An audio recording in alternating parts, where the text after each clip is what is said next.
Good morning. I am again back with one more interesting topic of chemical engineering, steam jet ejector versus dry vacuum pumps. अगर आपको selection करने को दिया जाए कि आपको स्टीम जेट इजेक्टर दिया जाता है और ड्राई वैक्यूम पंप दिया जाता है, तो इन दोनों में से आप कौन सा सेलेक्ट करेंगे, ये आपको डिसाइड करना है। तो उसके लिए आप किस तरीके से सेलेक्ट करेंगे वो आज के लेक्चर में मैं आपको डिटेल में समझाऊंगा। सबसे पहले, अगर आपको मेरे लेक्चर्स अच्छे लगते हैं तो मेरे चैनल को सब्सक्राइब कीजिए और जितना ज़्यादा पॉसिबल है उतना ज़्यादा वीडियोस को लाइक कीजिए और अपने फ्रेंड से शेयर कीजिए। मेरा ये जो लेक्चर है उसके पीडीएफ का लिंक मैं डिस्क्रिप्शन बॉक्स में डाल दूंगा, जिसको भी ये देखना है वहां पे जाके इजिली देख सकता है। सबसे पहले मैं स्टार्ट करता हूँ स्टीम जेट इजेक्टर। मैं यहाँ पे ज़्यादा डिटेल में ना तो स्टीम जेट इजेक्टर के बारे में बताऊंगा ना तो वैक्यूम पंप के बारे में, बिकॉज ऑलरेडी मेरे लेक्चर्स में ये काफ़ी ज़्यादा डिटेल में अवेलेबल है। सबसे पहले हम बात करते हैं स्टीम जेट इजेक्टर की। स्टीम जेट इजेक्टर के केस में एक आपकी नोजल रहती है। इस नोजल का डाया पहले ज़्यादा रहता है, आफ्टर दैट डाया कम हो जाता है। आप इस डायग्राम को गौर से देखिए। अब होता क्या है, इनलेट में आप हाई वेलोसिटी हाई प्रेशर की स्टीम आप अंदर भेजते हैं। जैसे ही ये हाई प्रेशर की स्टीम इस नोजल से बाहर निकलती है तो यहाँ पे आप ये देखिए कि एरिया एकदम से रिड्यूस हो जाता है। इक्वेशन ऑफ कॉन्टिन्यूटी आपका बोलता है A1V1 is equal to A2V2। Means इस प्लेस पे आपकी वेलोसिटी कम थी बट यहाँ पे आपकी वेलोसिटी ज़्यादा हो गई है। मीन्स जैसे ही स्टीम यहाँ से बाहर की तरफ निकलेगी तो उसकी वेलोसिटी बहुत ही ज़्यादा होगी, जिसकी वजह से ये यहाँ पे एक लो वैक्यूम का जोन क्रिएट करेगी और ये वेपर्स को अपने साथ में खींचते हुए बाहर की तरफ लेके चली जाएगी। और फाइनली ये आपका डिफ्यूजर सेक्शन है जहाँ पे अगेन इसका एरिया बढ़ जाता है, वेलोसिटी डिक्रीज होगी और अगेन यहाँ पे प्रेशर उसका इंक्रीज हो जाता है। ज़्यादा समझने के लिए आप ये देखिए, ये जैसे ये रेड करके मैंने यहाँ पे गोला दिखाया है तो वहाँ पे मोटिव स्टीम आपकी जा रही है नोजल के through at high pressure. Means हर एक गोले के हिसाब से क्या सिग्निफिकेंस है वो मैंने नीचे लिखा हुआ है, आप चाहे तो इसको डिटेल में देख सकते हैं। इस एनिमेटेड डायग्राम को अगर आप गौर से देखेंगे तो आप यहाँ पे देखिए, जैसे ही ये स्टीम इस नोजल को पार करती है तो इमीडिएटली ये यहाँ से आपके सिस्टम्स के वेपर्स को सक करते हुए आगे की तरफ मूव कर जाती है। अगर आपको इसको समझना है तो इसका सबसे बेस्ट एग्जांपल है रेलवे प्लेटफॉर्म।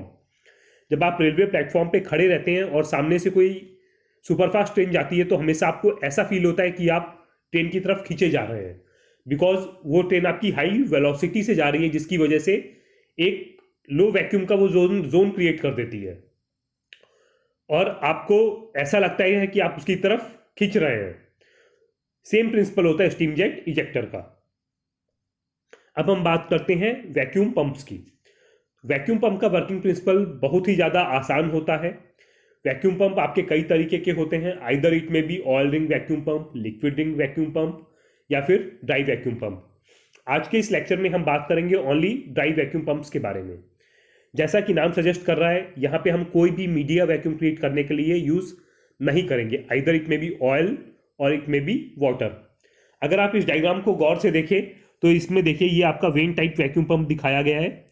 इसमें देखिए दो वेन्स हैं, ये दोनों एक दूसरे से अपोजिट डायरेक्शन में, ये आपका इस तरीके से मूव कर रहा है, सेकंड वन आपका इस तरीके से मूव कर रहा है। तो जैसे ही ये अपोजिट डायरेक्शंस में एक दूसरे से मूव करते हैं तो ये इस सेक्शन वाले पॉइंट पे एक निगेटिव वैक्यूम का जोन क्रिएट कर देते हैं, एक निगेटिव प्रेशर का जोन क्रिएट करते हैं, जिसकी वजह से ये बाहर से वेपर्स को सक करता है और इसके बाद में ये अपने मूवमेंट के साथ में केसिंग से चिपका के उन वेपर्स को बाहर ले जाके डिस्चार्ज कर देता है।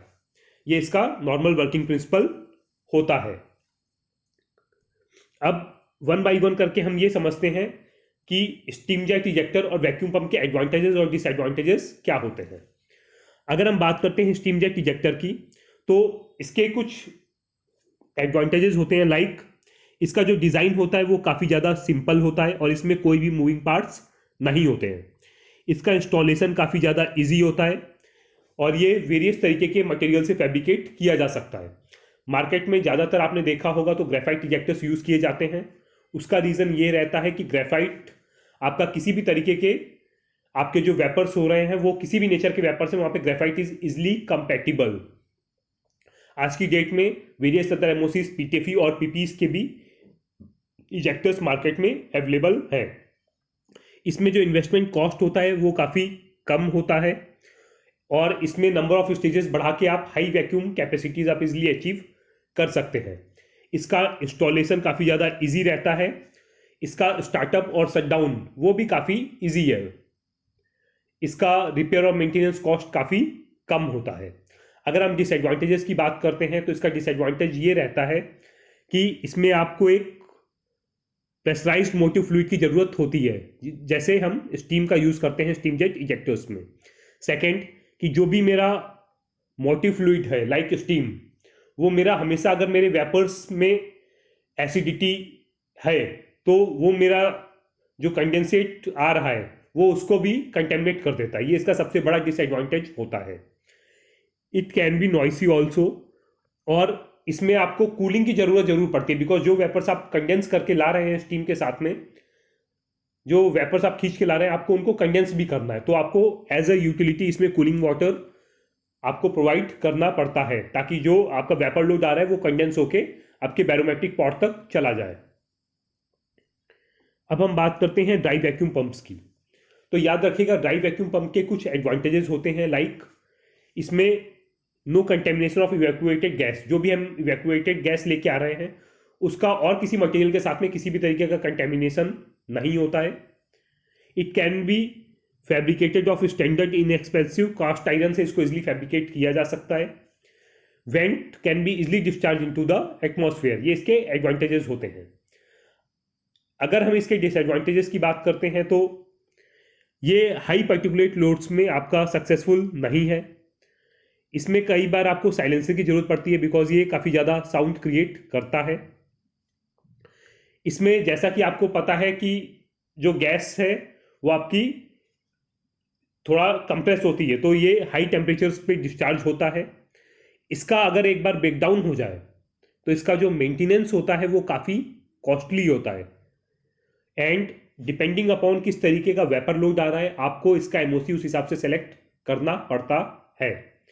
अब हम आगे ये समझेंगे कि स्टीम जेट इजेक्टर या फिर ड्राई वैक्यूम पंप दोनों में कोई एक सेलेक्ट करना है तो उसका बेसिस क्या होगा। सबसे पहले अगर हम बात करते हैं पहला क्राइटेरिया, स्टीम जेट इजेक्टर के केस में हाई स्टीम की रिक्वायरमेंट होती है। तो सबसे पहले आपको आपके प्लांट के हिसाब से ये देखना है कि आपके पास में स्टीम की फिजिबिलिटी कितनी है या फिर स्टीम की अवेलेबिलिटी कितनी है। अगर आपके पास में स्टीम एक्सेस में अवेलेबल है तो आप इजीली स्टीम जेट इजेक्टर्स पे जा सकते हैं, बिकॉज स्टीम जेट इजेक्टर्स के केस में स्टीम की रिक्वायरमेंट काफ़ी ज़्यादा होती है, बट ड्राई वैक्यूम पंप्स के केस में स्टीम की रिक्वायरमेंट कुछ भी नहीं होती है। सेकेंड, स्टीम जेट इजेक्टर्स के केस में पावर बिल्कुल नेग्लिजिबल लगती है, बिकॉज जस्ट कूलिंग टावर का थोड़ा सा part as a power use होता है, जो इसके कंडेंसर्स में आपको as a utility cooling water घुमाना पड़ता है। बट ड्राई वैक्यूम पंप पूरा का पूरा इलेक्ट्रिकल लोड पे ही चलता है, तो इसके केस में पावर रिक्वायरमेंट काफ़ी ज़्यादा रहती है। तो अगर आपको पहले क्राइटेरियाज में देखना है तो आपको ये देखना है कि स्टीम अगर आप यूज़ करते हैं स्टीम जेट इजेक्टर में, या फिर आप वैक्यूम पंप लगाते हैं जिसमें पावर कंज्यूम हो रही है, तो आपके लिए सस्ता ऑप्शन कौन सा है। मीन्स आपके लिए स्टीम सस्ता पड़ रहा है पर आवर कंजम्पशन के हिसाब से, या फिर पर आवर कंजम्पशन के हिसाब से आपको पावर सस्ती पड़ रही है। तो आपको पहला एस्टीमेट ये लगाना है कि आपके लिए सस्ता ऑप्शन कौन सा है।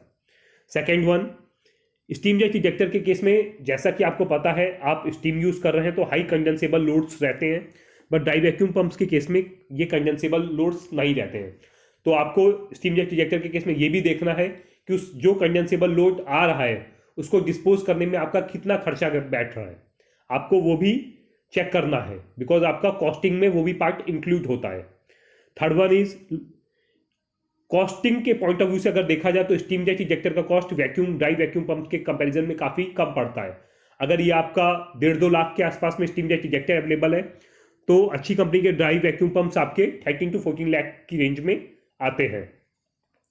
अगर हम स्पेस रिक्वायरमेंट की बात करते हैं तो स्टीम जेट इजेक्टर के केस में हाई स्पेस की रिक्वायरमेंट्स पड़ती है in comparison to dry vacuum pumps. But अगर मेंटेनेंस पॉइंट ऑफ व्यू से देखा जाए तो स्टीम जेट इजेक्टर का जो मेंटेनेंस है वो काफ़ी सस्ता होता है, बट अगर ब्रेकडाउन आ जाए तो ड्राई वैक्यूम पंप्स का मेंटेनेंस कॉस्ट काफ़ी ज़्यादा होता है।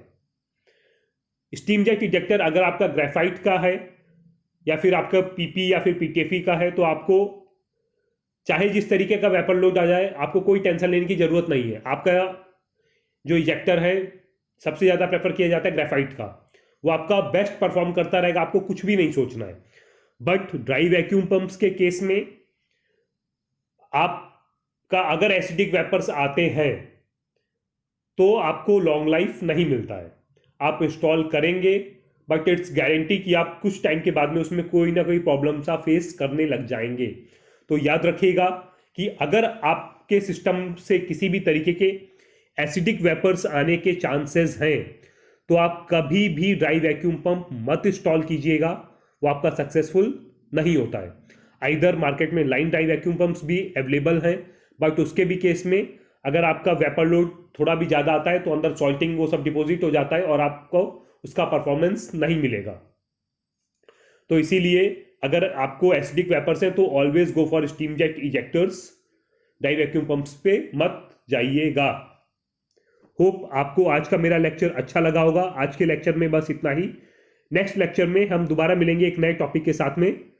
सो till then, goodbye, have a nice day.